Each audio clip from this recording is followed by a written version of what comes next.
A Igreja de Jesus Cristo cresceu muitíssimo a partir do momento que o Espírito Santo vai descer sobre os irmãos que estavam em oração.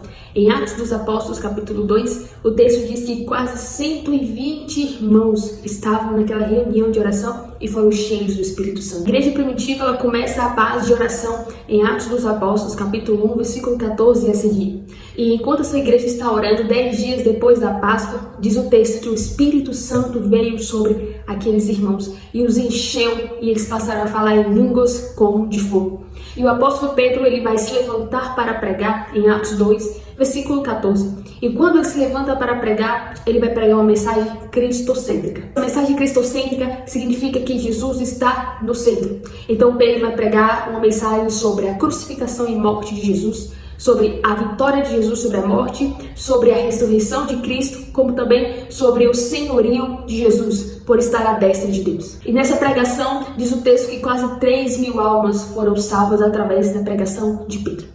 O Senhor Jesus nos disse em Mateus capítulo 16, versículo 18, eu edificarei a minha igreja. Se é Jesus que edifica, então o crescimento é saudável. E a partir do capítulo 2 de Atos dos Apóstolos, vemos a missão da igreja, que é pregar o Evangelho.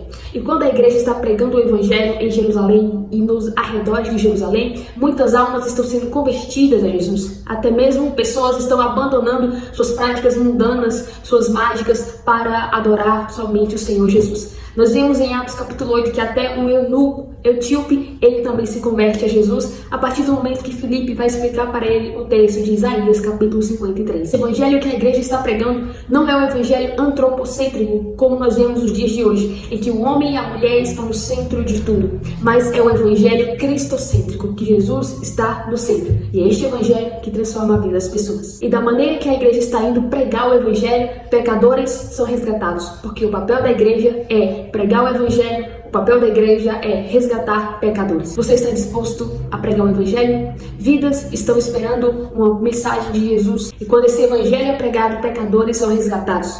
A graça de Jesus, ela visita pessoas e faz morada na vida dessas pessoas, dando a elas uma segunda chance, uma chance de recomeço, dando a elas uma nova vida espiritual, um novo nascimento, um novo homem, uma nova mulher interior. Há séculos que se passam e a igreja continua crescendo, porque essa igreja é Jesus que edifica e o crescimento é saudável. E enquanto tiver pessoas disponíveis, o Senhor Jesus irá salvar muitas vidas. Você está disposto a pregar o evangelho? Vidas estão esperando uma mensagem de salvação. Você é a igreja? Você tem feito o papel de igreja? O reino conta com você.